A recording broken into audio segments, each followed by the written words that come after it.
Hey, Justin Carney here. Wanted to take a second and create another video based off the one that we had just previously created. Okay, so in the last video we were talking about building chords in a key and playing music in a key, okay? The thing that is important for you to understand is when you're playing in a key, it's called diatonic harmony, which means one key or one tone, okay? And it's based off of the one scale. So when we're building chords off of the one scale in the key of C, we have the one chord, which is C, or C major 7, 2 chord D minor 7, 3 chord E minor 7, the 4 chord F major 7, the 5 chord G7, the 6 chord A minor 7, your 7th chord is going to be the B minor 7 flat 5 or B half diminished, and then the 1 chord is back to your C major or C major 7, okay? So let's talk about the 1 chord, the 4 chord, and the 5 chord, okay? In rock and roll, this is the most common chord progression. I mean, because if you've ever listened to the blues, that's what they're talking about, the 1, the 4, and the 5.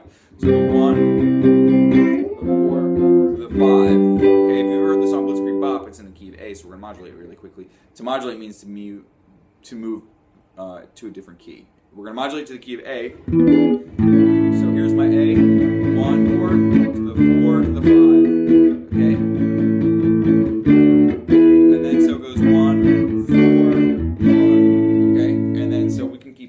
But I just wanted to get that point across that in the key of A for Blitzkrieg Bop, it goes to the 1, 4 to the 5, and then 1, 4, 1, okay? There's countless examples of songs that use this simple chord progression, or it doesn't even need to be this chord progression, but this is just an example of how to use chords in a key, okay? Now, I want to pick another example. Now, like I said, the 1 chord, the 4 chord, and the 5 chord are all your major chords. The 2 chord, the 3 chord, and the 6 chord are all your minor chords for the key. 2, which is D, E is 3, and then A, which is 6, okay? Now, the song that I can think of is Heat Wave. It's like...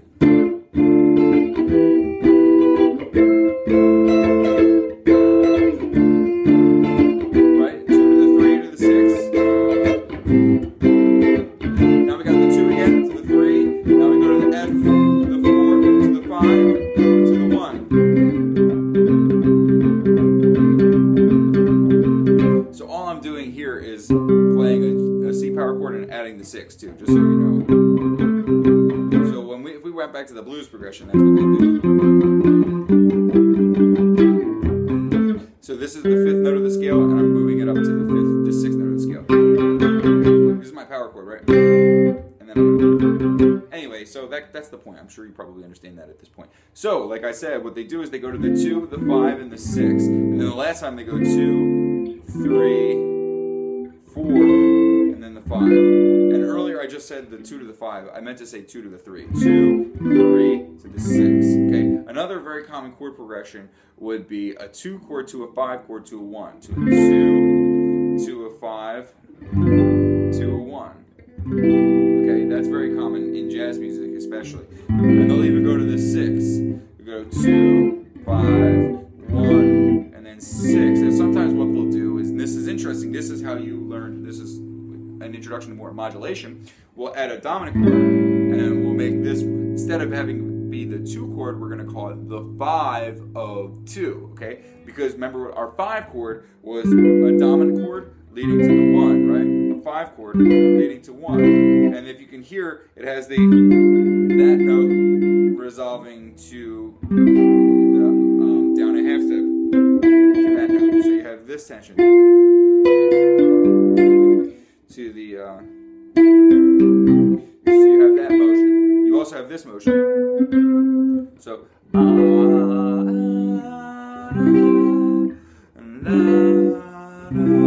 okay, so that's what essentially is happening when you have your 5 chord leading to your 1. Okay, so when we have this chord, the A7 is the 5 of the 2. Okay, because A7 is not in the key of C, but it has a really cool sound when you have the 2 to the 5 to the 1, and then the 5 of 2.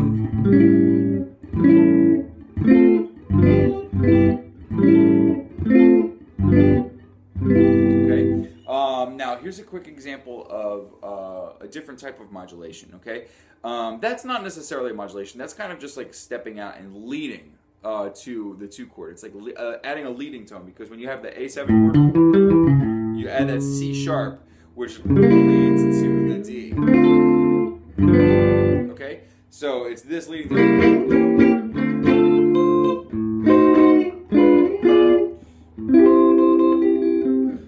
this note leading to this, and which leads to this. Okay, and so that's essentially all that's doing, is adding that C sharp, which leads to the D. Okay, now here's another example of modulation. Okay, I checked out this band Tame Impala. They have this song called what is it called? It's called It's Not Meant to Be. Okay, and the chorus of the song starts on the F and goes to G.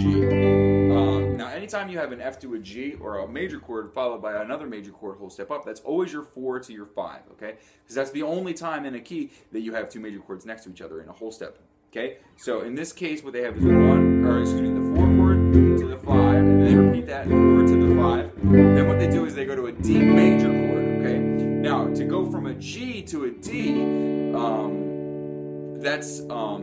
that's not in the key of the first chord progression, because there's no D major in a 4 or 5, which would be C. In F and G, that's the 4 and 5 of C, but there's no D major. You have a D minor, an F natural, because you have that F chord.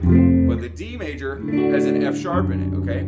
So what's happening is when they go to the G, they're modulating from the key of C to the key of D, and they're using this G chord as a pivot chord, meaning it's the 5 in the key of C, but it's the 4 in the key of D. So by playing that, they change to the key of D, and then what happens is after the D, they go to an E minor chord, which is very interesting also because E minor in the key of D is the 2 chord, but in the key of C, it's the 3 chord. So now that pivots back because the next chord after the E is the F major.